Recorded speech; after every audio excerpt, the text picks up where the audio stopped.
আজকে হাসিনার পালানোর 1 বছর পূর্তি করছি আমরা। লক্ষণ সেনের মতো পিছনের দরজা দিয়ে পালিয়ে গিয়েছিল। অনেক বছর পর আমরা দেখেছি লক্ষণ সেনের পরে শেখ হাসিনাকে পালিয়ে যেতে। শেখ হাসিনাকে পালিয়ে যাওয়ার ইতিহাস ওটা ছিল নাকি তার আগেও পালিয়ে গিয়েছিল?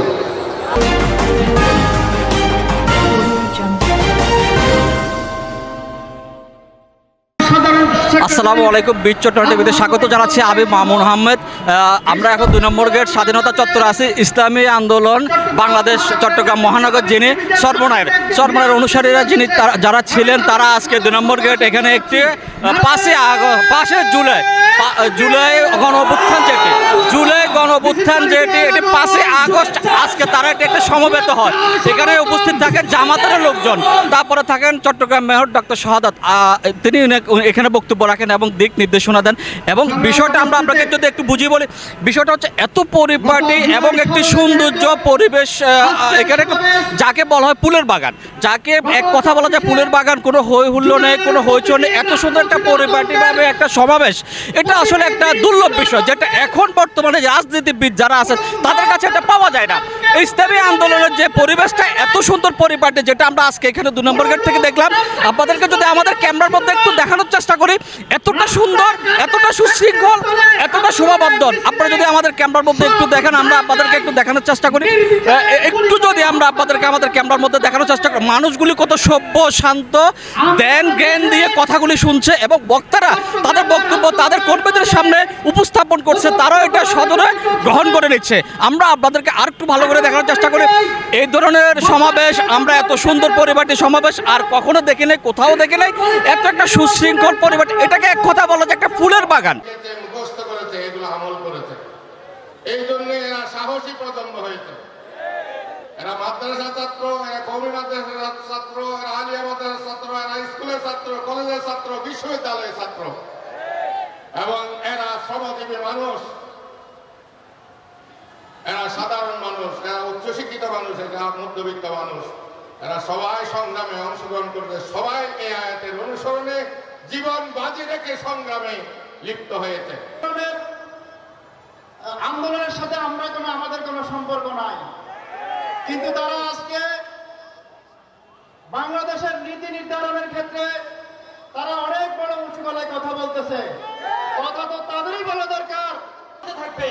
জুলাই আমাদের চেতনা, জুলাই আমাদের অনুপ্রেরণা, জুলাইয়ের চেতনাকে ধারণ করেই আগামীর বাংলাদেশে বিনির্মাণ করতে হবে।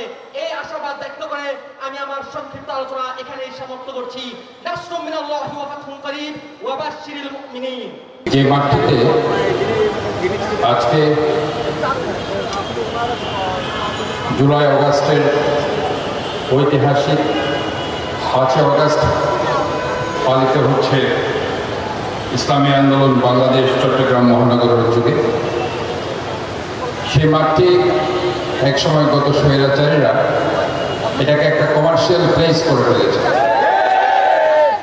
আপনারা দেখেছেন, আমি শপথ নেওয়ার 3 দিনের মাথায় এখানে কমার্শিয়াল কমপ্লেক্সকে একদম মাঝখানে পুরো কমার্শিয়াল কমপ্লেক্স করেছে, সেটা আমি ভেঙে দিয়েছি এবং আমি বলেছি এটাকে একটি সবুজ গ্রিন পার্ক করা হবে এবং সেখানে ওয়াকওয়ে থাকবে, মানুষ সেখানে বসবে, হাঁটবে, ঘুরবে।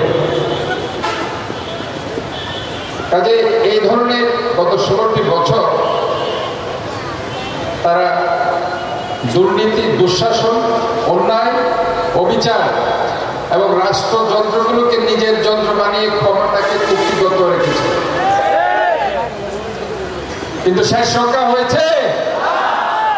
শেষ রক্ষা হয়নি, কারণ ওই মহান রব্বুল আলামিন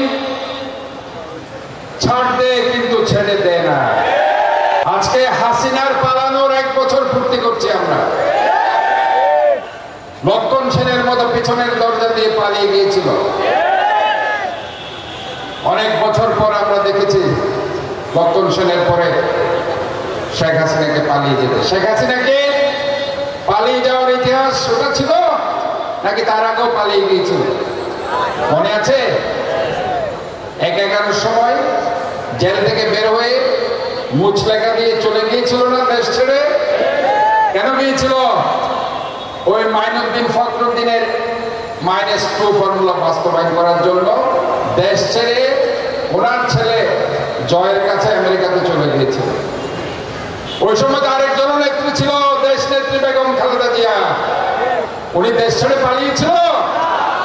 দেশ ছেড়ে পালায়নি। ওনাকে তো বলা হয়েছিল আপনার ছেলে তারেক রহমান, আরাফাত রহমানকে নিয়ে আপনি দেশের বাইরে চলে যান।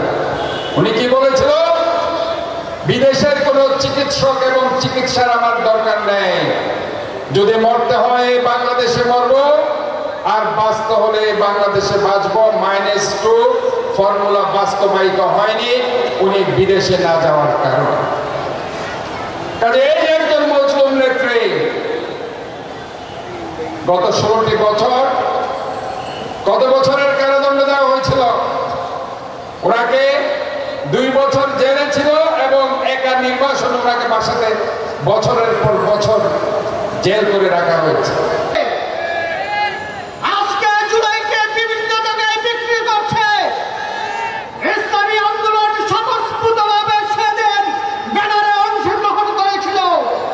ছাত্ররা তাকিয়েছিল সেদিন একটা দল এসে তাদেরকে নেতৃত্ব দেয়, কিন্তু একটি দল, বাংলাদেশের বৃহৎ রাজনৈতিক দল, সেদিন ঘোষণা করেছিল আমরা ছাত্রদের সাথে এই আন্দোলনের সাথে সম্পৃক্ত নই। আজকে সেই ঘোষণার পর ফ্যাসিস্ট আওয়ামী লীগ যেভাবে গুলি করেছে, তার 10 গুণ উচ্চ উদ্দীপনা নিয়ে আবার গুলি করেছে।